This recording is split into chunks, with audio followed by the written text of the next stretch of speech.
Hitler assumed Germany's war strategy from the first. When the successful campaign against Poland failed to produce the desired peace accord with Britain, he ordered the army to prepare for an immediate offensive in the west. Bad weather made some of his reluctant generals postpone the western offensive.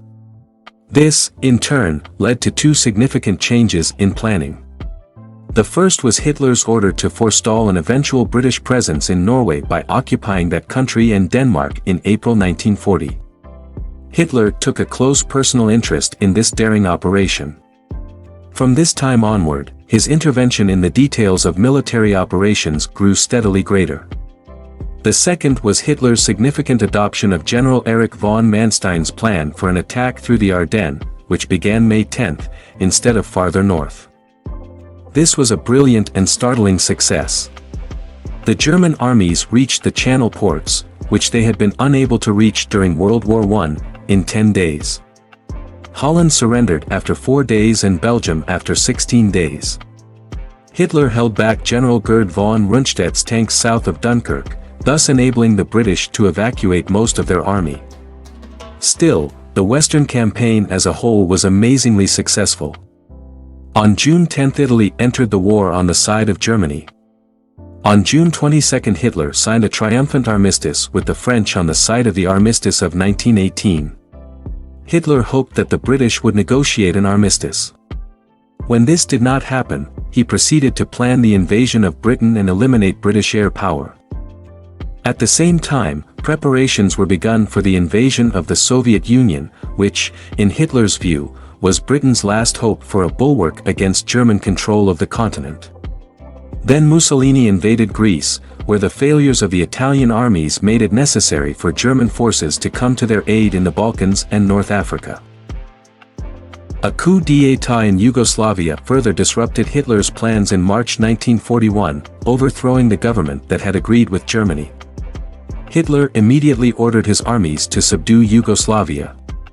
Although successful, the campaigns in the Mediterranean theater were limited compared to the invasion of Russia. Hitler would spare few forces from Operation Barbarossa, the planned invasion of the Soviet Union. The attack against the USSR was launched on June 22, 1941. The German army advanced swiftly into the Soviet Union, corralling almost 3 million Russian prisoners, but failed to destroy its opponent. Hitler became overbearing in his relations with his generals. He disagreed with them about the object of the main attack. And he wasted time and strength by failing to concentrate on a single objective. In December 1941, a few miles before Moscow, a Russian counteroffensive finally made it clear that Hitler's hopes of a single campaign could not be realized. On December 7, the next day, the Japanese attacked U.S. forces at Pearl Harbor. Hitler's alliance with Japan forced him to declare war on the United States. From this moment on, his entire strategy changed. He hoped and tried, like his idol Frederick II the Great, to break what he deemed was the unnatural coalition of his opponents by forcing one or the other of them to make peace. In the end, the unnatural coalition between Stalin and Winston Churchill and Franklin D. Roosevelt did break up, but too late for Hitler.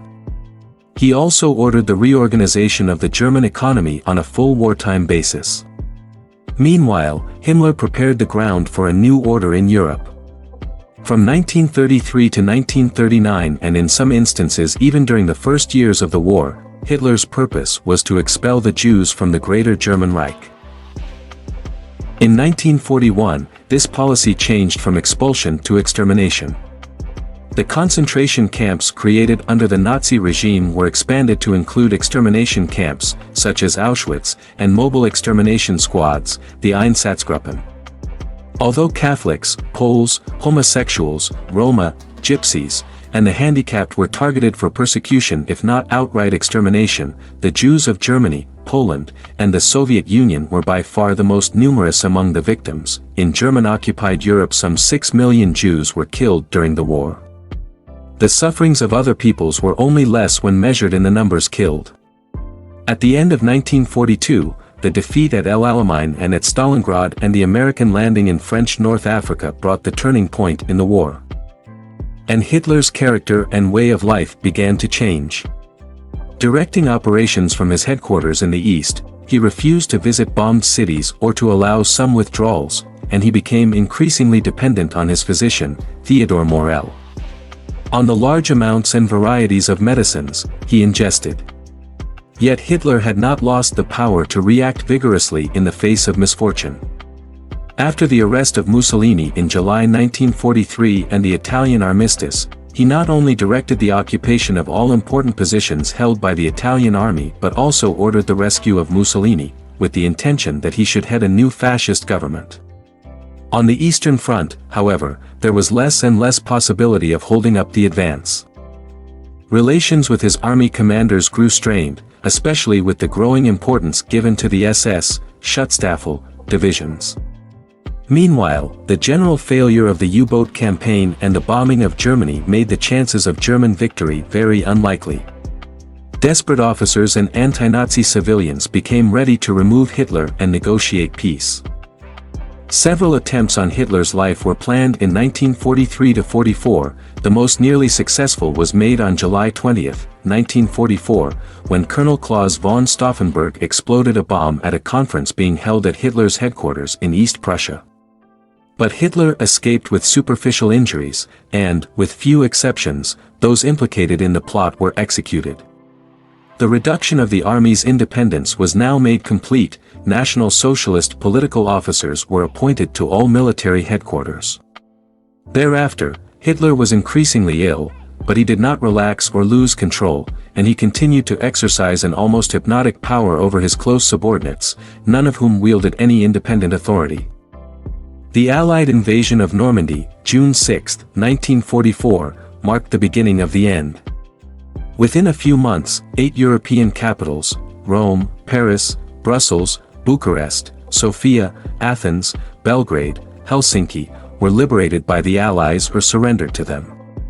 In December 1944, Hitler moved his headquarters to the west to direct an offensive in the Ardennes aimed at splitting the American and British armies.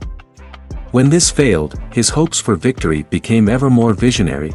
Based on the use of new weapons, German rockets had been fired on London since June 1944, or on the breakup of the Allied powers.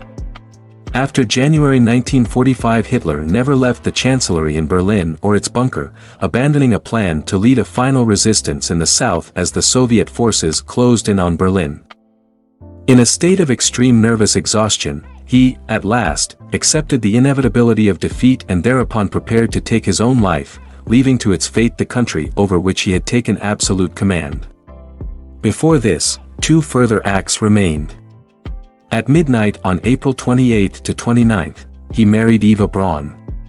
Immediately afterward he dictated his political testament, justifying his career in appointing Admiral Karl Donitz as head of the state and Joseph Goebbels as chancellor.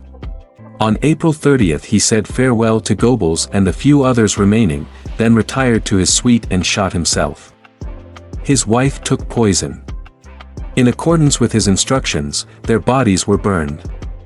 Hitler's success was due to the susceptibility of post-war Germany to his unique talents as a national leader. His rise to power was not inevitable, yet there was no one who equaled his ability to exploit and shape events to his own ends. His power was unprecedented, both in its scope and in the technical resources at its command.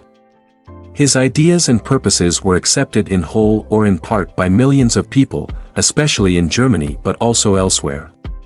By the time he was defeated, he had destroyed most of what was left of old Europe, while the German people had to face what they would later call Year Zero, 1945.